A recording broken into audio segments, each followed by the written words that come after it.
A Ma Maniere has another Jordan 3 coming, and it's time to talk about them. Welcome back to Kicks on Kicks, my channel where I review sneakers. Today, getting an early look at the upcoming, or at least rumored to be upcoming, Air Jordan 3 A Ma Maniere. This is a women's exclusive release, and this time we've got it in a black and sort of a crushed velvet colorway. You guys know I love A Ma Maniere. I love the storytelling in the A Ma Maniere sneakers. I mean, the sneakers are always the sneakers. They tend to have this same color palette all the time. I love the purple, like the sort of burgundy and what it represents on individual releases. This one being a woman's shoe and this being so early or so far ahead of release. I don't know what the story about this one is going to be, but what we do have is an early look at the shoe itself, or at least, you know, what people have made of the mock-ups. And I think the most interesting thing about this shoe, besides the way it looks, is the box it came to me in. So we're going to talk about that as well. But let's go ahead and start up from the bottom up. Standard Air Jordan 3 outsole, as always. You got this sort of, this is not gray. This is like that sort of violet color, almost rusty violet. I think it's called Pewter on the box. And then you got the even darker, like almost port wine hits there on the sort of pivot point on your forefoot and on the Nike on the sole. Important to note, it does say Nike, so you get OG branding, which is in keeping with most of the other A Ma Maniere releases. They get OG branding as a collab, even though these are not OG colorways. So Nike on the bottom. Let's move on to the midsole, which is interesting to me. We've got the sort of aged midsole. Like, to me, this just screams like, hey, this shoe is supposed to be viewed as like something older, maybe more classic, more vintage. Everything about this shoe just kind of looks, I don't have a way to describe it except ashy, but you get what I'm saying. It just looks old, looks like it's supposed to be broken in already. And like, if you wear it on your feet, it's not going to stand out to people that it's not new or that it's being broken in. Like, anyway, that's something I love about the Jordan 3 in general. Love it even more about this shoe. But you got that aged sail midsole. Another pretty interesting point is that typically, you know, you'll get two-tone midsoles on a Jordan 3. But usually if it's like dark back here, it's because it's black. And looking at pictures, you might notice that this is a very flat black. It's not that glossy black that you would typically see on an Air Jordan 3. It's not even like a deep black. It's almost like a charcoal gray. And it's matte, but like the finish on this, I can't really describe to you. You have to feel it. It feels almost soft to the touch, almost textured. Really, really like that. I wonder what that's about. I guess we'll find out soon enough. Now let's move on to the upper of the shoe. Pretty much all over tumbled leather, which is typical of an Air Jordan 3. It's a little bit more tumbled on the bottom than it is on the top, but that's probably just my pair. And now your mud guard, instead of getting the classic elephant print, we've got a pretty hairy and fuzzy suede, which, if I remember correctly, the white A Ma Maniere Jordan 3s that came out a while back had the same feature. I don't have a pair of those, so who knows? I don't really remember. I have to look them up. But we got the super fuzzy, super nappy suede on your mudguard and then on the back as well. Speaking of the back, Nike Air on the heel of the shoe.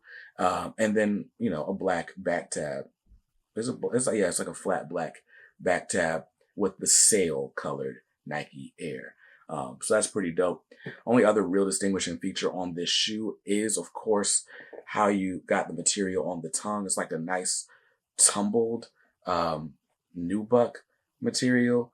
Very similar to what we saw on the A Ma Maniere Jordan 4s, but also very different. I like that a lot. We got this sort of shorter tongue. It's like shaped a little bit more. And so you almost got like a raw edge with this nubuck on the tongue as well. And then, of course, you've got like an oversized Jumpman logo here. A huge sewn in Jumpman logo. Kind of pops out at you. And that's pretty much the shoe, man. Got a quilted sock liner in here. Let's see if we got any kind of special message No special message in here, just the quilted sock liner and then the sort of A Ma Maniere monogram logo print on the inside of the tongue here.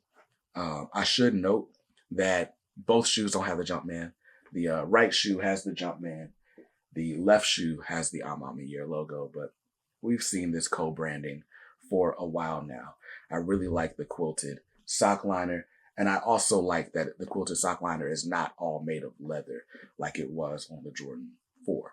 So pretty dope. Love that. This does come with a couple of hang tags. One being this sort of purplish hang tag. Another being this one here, the A Ma Maniere tag, smaller this time around. And the logo is slightly different. It's got this little circle on the bottom of the logo. Not something I've noticed on A Ma Maniere releases before, but that's pretty much that. Now, I told you guys, probably the most interesting thing about this shoe to me is the box that it came to me in. I couldn't find anything online. I don't know if this is the real box. And if it is the real box, I don't know how these people found that information. But let's just look at this. The thing is massive, by the way. But it's Air Jordan, women's Air Jordan 3 Retro OG SP, black flat, and pewter. This is a women's release, so I got them in a women's 10.5, which do fit like my men's size 9. Now, this box is really interesting because it's like a double hinge box. So you can see, looking at it from like a top-down view, you kind of see that A Ma Maniere logo kind of peeking in. And the way this box opens is like this.